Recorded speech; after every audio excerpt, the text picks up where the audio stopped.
At Belmont this afternoon, High Hat won the Edgemere Handicap, paying $7.40 to win. Ruffled Feathers was second, and Primo Richard placed third. Now, here's the managing editor of WPAT News, Charles Francisco. To veteran political observers, the value of American primary elections has long been questionable. At best, the state delegates to the national conventions are bound to the primary winner only on the first ballot. So, in far as the ultimate worth of the whole procedure from a practical point of view is concerned, is highly debatable. The Oregon primary yesterday is an excellent example. What exactly did it prove? Well, on the Republican side, the answer is quite obvious. Richard Nixon's 73% of the vote, coupled with his previous big victory margins in other primary tests, proves conclusively that he'll be very hard to stop at the Miami convention this summer. But the Democratic situation is far more complicated. Senator Eugene McCarthy fooled almost all the pollsters by a 6% victory margin over Senator Robert Kennedy, who was favored. And yet Kennedy soundly defeated McCarthy in the two other head-to-head primary clashes. Has the relatively obscure Minnesota senator, coming off of two sound thrashings, suddenly become the overwhelming favorite of Democratic voters across the country, or even in Oregon for that point of view? Or was it an anti-Kennedy vote? Or was it some kind of pro-Humphrey or pro-Nixon stop-Kennedy vote? Since McCarthy was the first announced candidate to take an anti-Vietnam stand, is his Oregon vote a reflection of overall American impatience with the war? Well, that would seem so at first glance. However, the total vote for hawkish candidates of both parties falls not too far behind the total dovish vote of Kennedy and McCarthy. And Senator Wayne Morse, who was a publicly announced dove long before either Kennedy or McCarthy, is barely squeaking through to a win over administration supporter Robert Duncan. And as far as the eventual Democratic presidential nomination itself is concerned, Vice President Humphrey picked up close to 150 convention votes in Florida and Pennsylvania on Monday and Tuesday, while Kennedy and McCarthy were fighting over Oregon's comparatively few first ballot votes. So in final analysis, it would seem the only sure result of the Oregon primary is at least temporary damage to the candidacy of Robert Kennedy. The winner was obviously Eugene McCarthy. But perhaps the biggest winner of all is Hubert Horatio Humphrey, who gained by the temporary breaking of the Kennedy bandwagon and continues to pick up support from both wings of the Democratic Party. But of course the question mark remains Senator Eugene McCarthy, who has proved again that he cannot be counted out until the ballots are counted. This is Charles Francisco for WPAT News. Here are the closing Dow Jones stock averages. 30 industrials, 895.33, down 1.45. 20 rails, 255.55, down 0.90. 15 utilities, 122.16, down 0.12. And the 65 stocks, 319.85, down 0.70. I'll have the complete weather in just a moment. Your nearest Olds dealer has a Young Mobile Savin' Season sale right now. He's making special efforts to help you save on an Oldsmobile. Check him quick. Here's the weather. The temperature 71 degrees, humidity 66%. Winds are southwest at 7 miles per hour. The barometer reads 29.81 inches and falling. The forecast, partly cloudy with fog developing tonight, low in the mid-50s. Thursday, partly cloudy with a chance of showers again, the high near 70. Top story at this hour, Kennedy bases the future of his campaign on next Tuesday's California primary. This is Mike Masters for WPAT News. It's 5:35. Next report at 6 o'clock.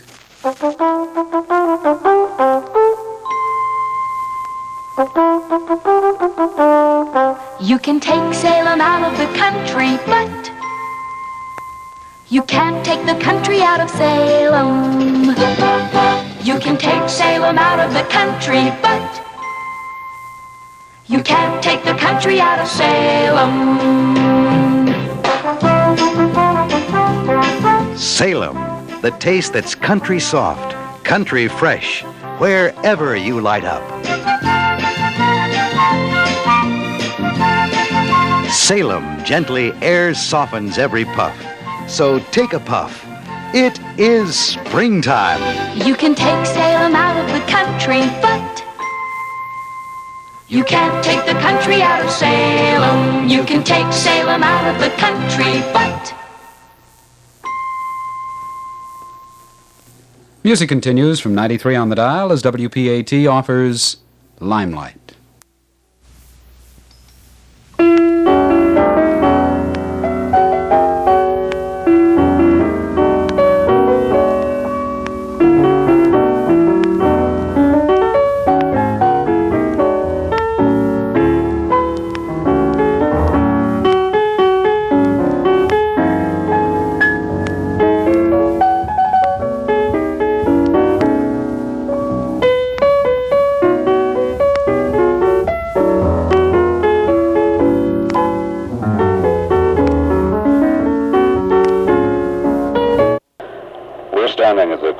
of 38th and Madison here in Manhattan at Kennedy for President headquarters.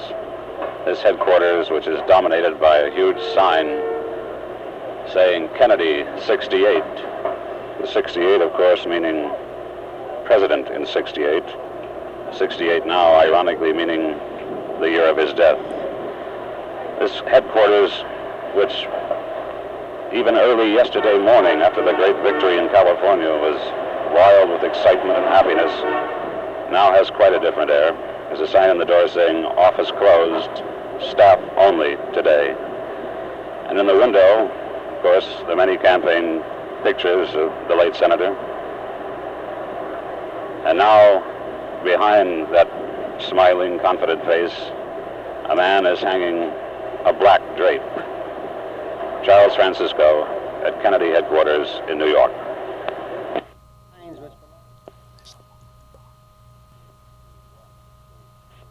One, two, three.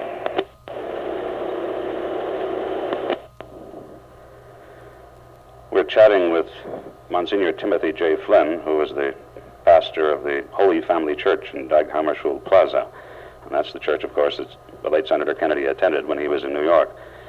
Monsignor Flynn, I suppose that you knew the senator pretty well, being his pastor here in New York. Well, you know, of course, it was his legal residence in New York, and it's the place where he would worship when he was in New York. Of course, that wasn't every Sunday. It wasn't too frequently, but frequently enough, and I knew him in that context. Looking at him as his pastor, of course, his political enemies said he was ruthless and so on.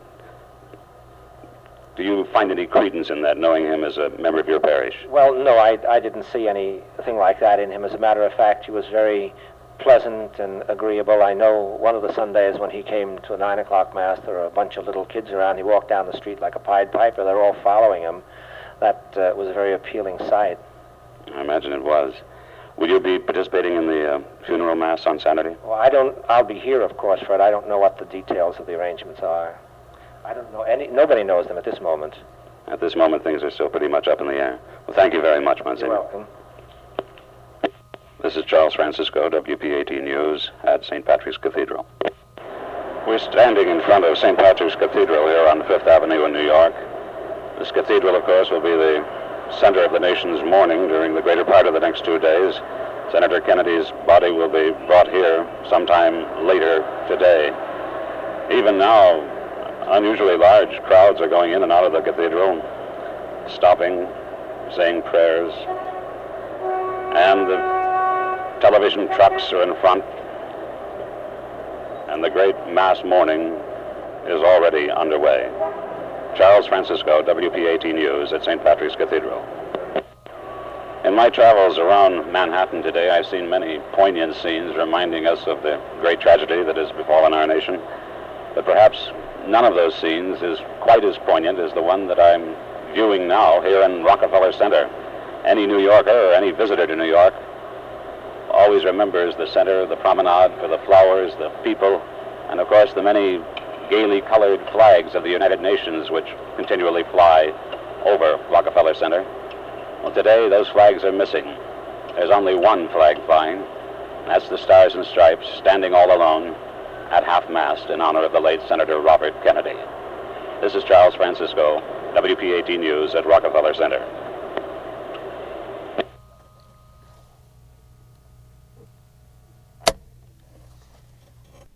HRB proudly presents the best of Vic Damone. Here in one great 2-record or tape treasury is Vic Damone, singing your all-time favorite love songs. Songs like On the Street Where You Live. HRB proudly presents the best of Vic Damone. Here in one great 2-record or tape treasury is Vic Damone, singing your all-time favorite love songs. Songs like On the Street Where You Live and I Have But One Heart. Yes, the warm and romantic voice of Vic Damone, singing as only he can, songs to touch your heart, like Dancing in the Dark, You and the Night in the Music, and of course, Gigi.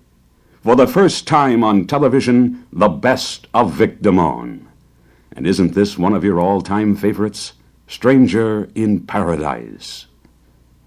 Great all-time favorite love songs, the best of Vic Damone. Yours on 2 great records for just $5.95. Only $8.95 for 8-track tapes. This collection has never been offered before and comes with a money-back guarantee. Now, here's how to order. HRB proudly presents the best of Vic Damone.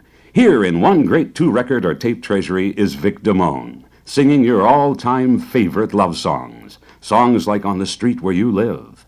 And I Have But One Heart. Yes, the warm and romantic voice of Vic Damone, singing as only he can, songs to touch your heart, like Dancing in the Dark. You and the Night and the Music. And of course, Gigi. For the first time on television, the best of Vic Damone. And isn't this one of your all-time favorites? Stranger in Paradise. Great all-time favorite love songs, the best of Vic Damone. Yours on 2 great records for just $5.95. Only $8.95 for 8-track tapes. This collection has never been offered before and comes with a money-back guarantee. Now here's how to order. HRB proudly presents the best of Vic Damone. Here in one great 2-record or tape treasury is Vic Damone, singing your all-time favorite love songs. Songs like On the Street Where You Live. And I Have But One Heart. Yes, the warm and romantic voice of Vic Damone, singing as only he can, songs to touch your heart, like Dancing in the Dark. You and the Night and the Music. And of course, Gigi. For the first time on television, the best of Vic Damone. And isn't this one of your all-time favorites? Stranger in Paradise. Great all-time favorite love songs, the best of Vic Damone. Yours on 2 great records for just $5.95. Only $8.95 for 8-track tapes. This collection has never been offered before and comes with a money-back guarantee. Now here's how to order.